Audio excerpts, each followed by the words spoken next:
Vous me suivez tous bien? Là, c'est bon. J'ai un problème avec la compréhension. Déjà, rejoignant la sœur Francine sur les cataloguer parce que la Bible est claire.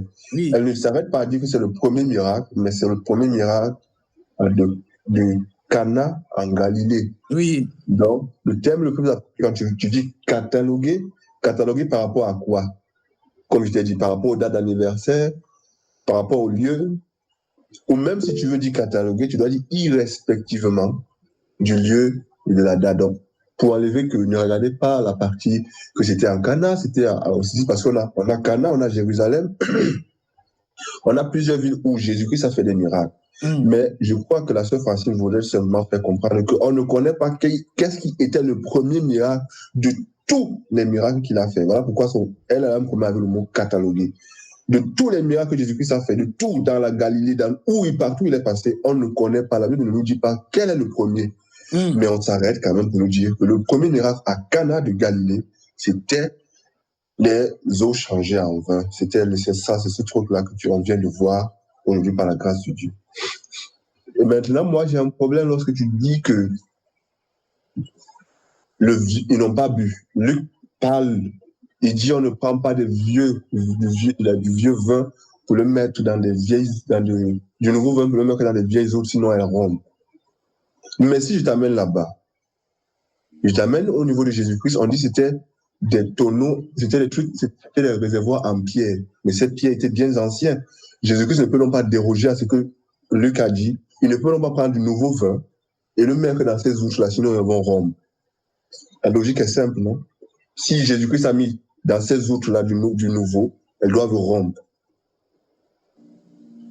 Parce que là-bas, je sais pas parce que là-bas, Jésus-Christ a dit qu'on remplisse ça, ce que je vois là, ce qui était destiné à la purification des justes d'eau. On les a remplis, il a transformé. Si tu dis que c'est du nouveau vin, prouve-moi que les outres étaient aussi nouvelles.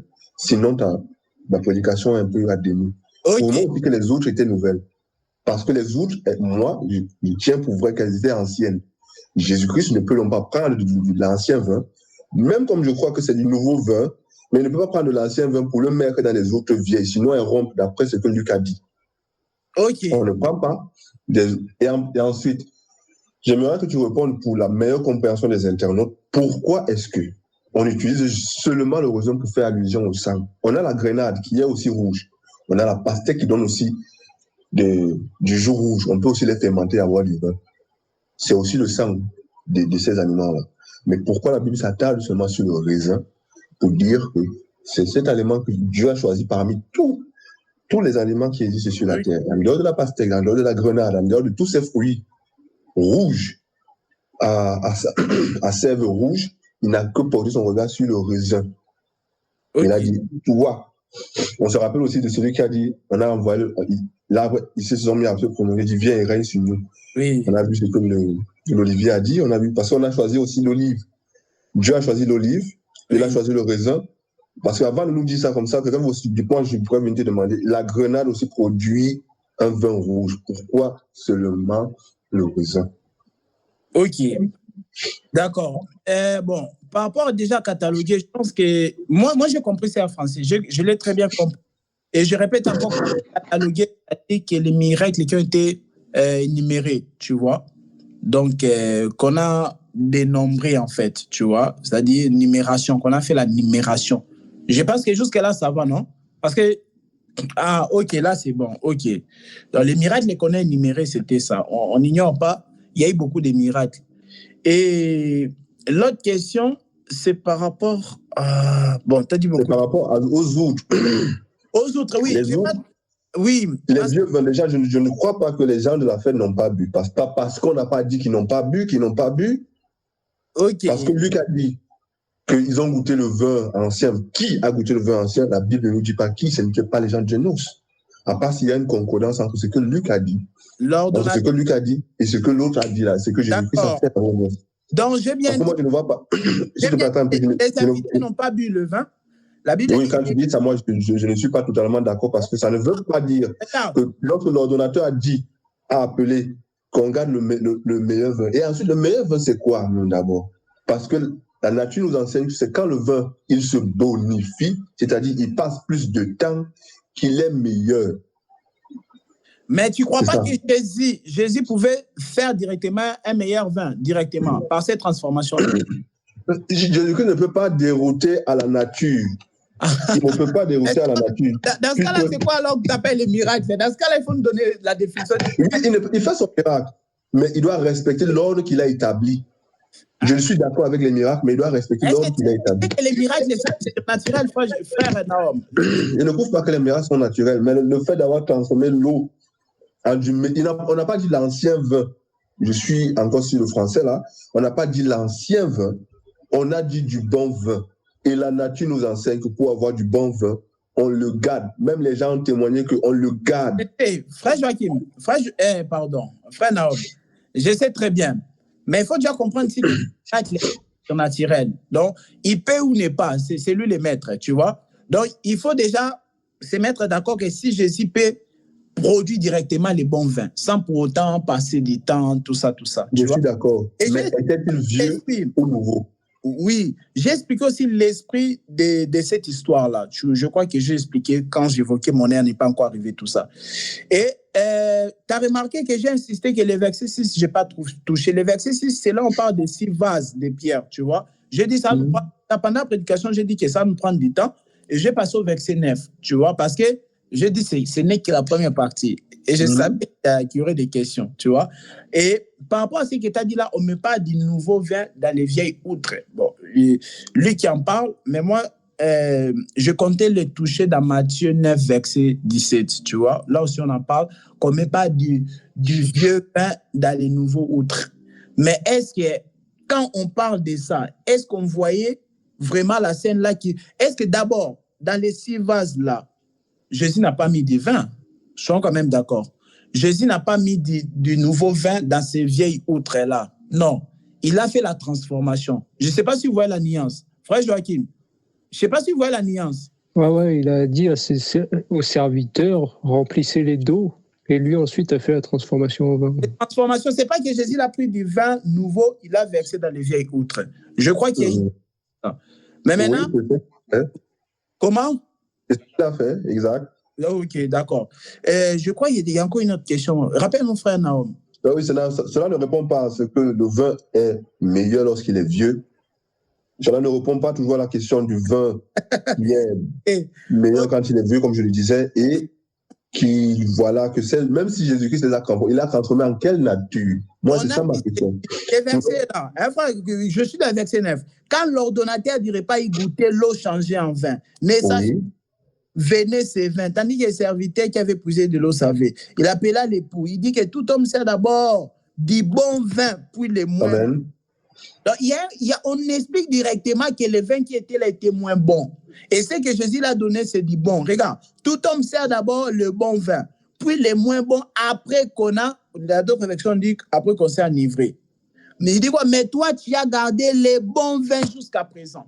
Mais voilà. Jésus a transformé, c'était les bons vins.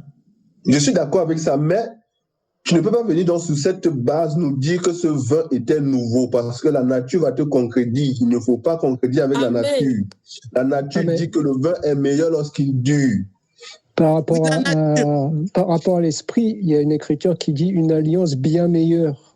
Donc, par rapport au vin en tant que sang, l'alliance de Jésus-Christ est meilleure. Je suis d'accord avec le meilleur, mais le mot ancien et nouveau doivent être utilisés avec précaution. Parce que le vin, là, c'est le vin qu'a apporté Jésus-Christ, tandis que l'autre vin, c'est pas Jésus. Je crois que je comprends bien le frère Naom. C'est que le frère Naom veut dire, en fait, le rapprochement entre l'écriture de Jean par rapport à Luc ne marche pas.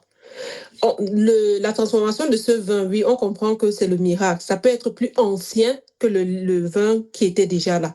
Parce que quand le vin est plus bon quand il est plus ancien et plus cher. C'est ce que la nature nous enseigne même déjà. Donc, le rapprochement de Jean 2 avec l'écriture de Matthieu 5 là, à partir des vases et du vin même, ça ne marche pas. Le bon vieux, le vin qui est vieux, c'est toujours le vin qui est bon, en fait. Je ne sais pas si...